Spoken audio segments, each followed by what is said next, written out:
नमस्कार बंधुरा नंदिनी सिम्पल कुके आपनादेर सबाइके जानाच्छि स्वागत। आज आमी एकदमई सहज पद्धतिते एकटी ब्रेकफास्ट रेसिपि शेयर करलाम। এই রেসিপিটি মাত্র 10 মিনিটে তৈরি করে নিতে পারবেন। হাফ কাপ আটা দিয়ে দুর্দান্ত একটি টেস্ট রেসিপি। এই রেসিপিটি বাচ্চা থেকে বড় সবাই খেতে পারবে।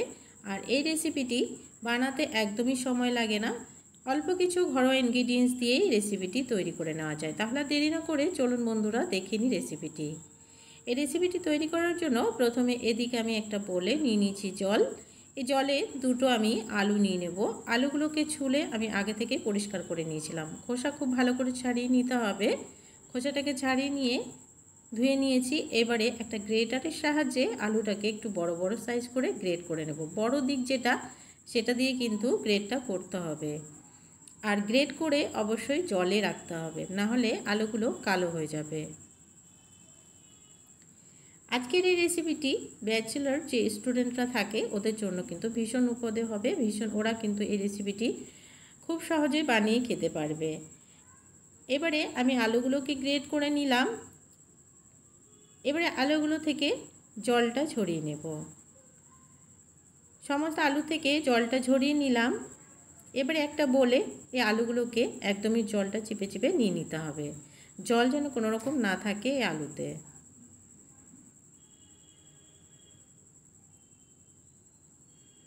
সমস্ত আলুটাকে জল ঝরিয়ে নিয়ে নিলাম। এবারে এখানে দিয়ে দেব লম্বা লম্বা করে কেটে রাখা কুচনো পেঁয়াজ। পেঁয়াজটা একটু বেশি দিতে হবে। আলুটা যতটুকু দেওয়া হয়েছে পেঁয়াজটা তার অর্ধেক দিতে হবে। এবারে দিয়ে দিচ্ছি একটু ধনেপাতা কুচনো, তাহলে টেস্টটা অনেক বেশি বাড়বে। এবারে কিছু মশলা অ্যাড করব।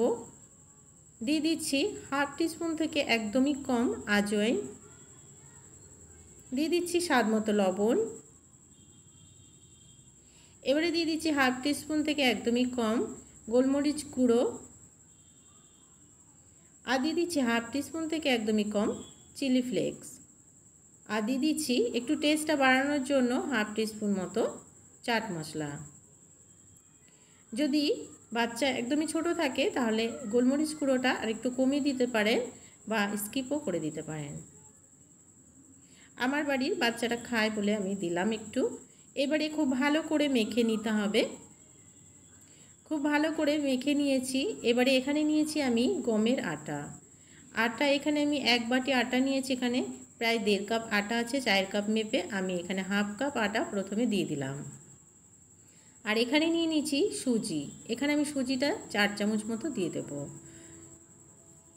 এখানে 4 চামচ সুজি আমি আগে থেকেই মেপে নিয়েছিলাম, তো 4 চামচ সুজি দিয়ে দিলাম। সুজিটা দিলে একটু ক্রিস্পি হবে, খেতে অনেক বেশি ভালো লাগবে। এবারে খুব ভালো করে চটকে মেখে নিতে হবে। আলু আর পেঁয়াজ থেকে যে জলটা বেরোবে সেই জলেই এটা মাখতে হবে। কোনো রকম এখানে জল ব্যবহার করা যাবে না। এখানে আমি আর কোনো রকম আটা ব্যবহার করিনি। আটাটা খুব বেশি দেয়া যাবে না, তাহলে কিন্তু রেসিপিটি মোটা মোটা হয়ে যাবে আর খেতেও ভালো লাগবে না। বেশি আটা দিলে রেসিপিটি অন্যরকম একটা টেস্ট হয়ে যাবে। আর এই টেস্টটা এভাবে আনতে হলে তাহলে আটাটা একদমই কম দিতে হবে। আমি এখানে হাফ কাপ আটা ব্যবহার করেছি। তো দেখো পুরো আটাটাই রয়ে গেছে। তো 1 কাপ আরও হাফ কাপ আটা ছিল, তো আমি হাফ কাপ আটা এখানে ব্যবহার করেছি। ব্যাটারটা একদমই রেডি হয়ে গেছে। এবারে এদিকে একটা কড়াই বসিয়ে দিলাম। কড়াইতে একটু তেল ব্রাশ করে নেব। খুব বেশি তেল দেওয়ার প্রয়োজন নেই, অল্প পরিমাণ তেল দিলেও হবে। এবারে ব্যাটারটা একটা চামচের সাহায্যে একটু একটু করে নিয়ে দিয়ে দেব আর চামচের সাহায্যে ছড়িয়ে দেব। এই কাজটা যদি হাতে তোমরা করতে পারো তো হাতেও করে নিতে পারো। চামচের সাহায্যে খুব ভালো করে একটু ছড়িয়ে নিতে হবে।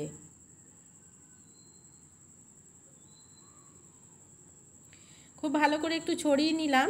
এবারে চারিদিক থেকে একটু গোল করে দেব, যেন চারিদিকে ছড়িয়ে ছিটি না থাকে, তাহলে রেসিপিটি দেখতেও ভালো লাগবে না আর করতেও খুব অসুবিধা হবে। চারিদিক থেকে একটু শেপ দিয়ে নিয়ে ঢাকা দিয়ে রেখে দেব 1 থেকে 2 মিনিটের জন্য। কিছুক্ষণ পরেই দেখবে উপরটা ড্রাই হয়ে গেছে। উপরটা ড্রাই হয়ে গেলে উল্টে দিতে হবে। খুব সাবধানে একটু উল্টে দেবে। ওই পাশটা একটু গোল্ডেন ব্রাউন হয়ে গেছে, এবারে এই পাশটাকেও একটু গোল্ডেন ব্রাউন করে সেঁকে নিতে হবে। এই পর্যায়ে চারিদিকে আরও একটু অয়েল ব্রাশ করে দিচ্ছি, যেহেতু ওই পাশটা একটু ড্রাই হয়ে গেছিলো। আর এই রেসিপিটি যখন তৈরি করবে তখন কড়াইটা যেন খুব বেশি গরম না হয়ে যায়, সেদিকে একটু খেয়াল রাখবে, না হলে দিতে না দিতেই পুড়ে যাবে।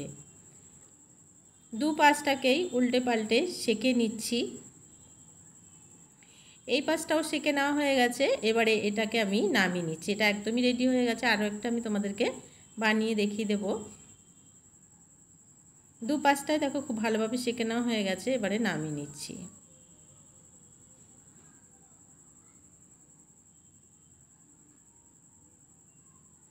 এটা নামিয়ে নিয়ে আমি আরও একটা বানিয়ে নিচ্ছি। আবারও সেমভাবে তেল দিতে হবে, অল্প পরিমাণে একটু তেল ব্রাশ করে নিলাম।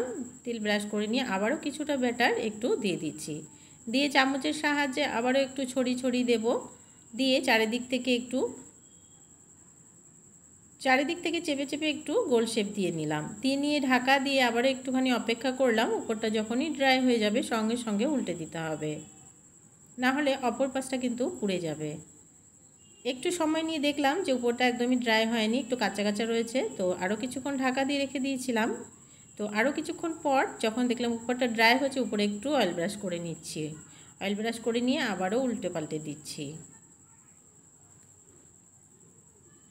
দু পাশটাকে খুব ভালোভাবে গোল্ডেন ব্রাউন করে একটু সেঁকে নিতে হবে। এটাও একদমই রেডি হয়ে গেছে, নামিয়ে নিলাম।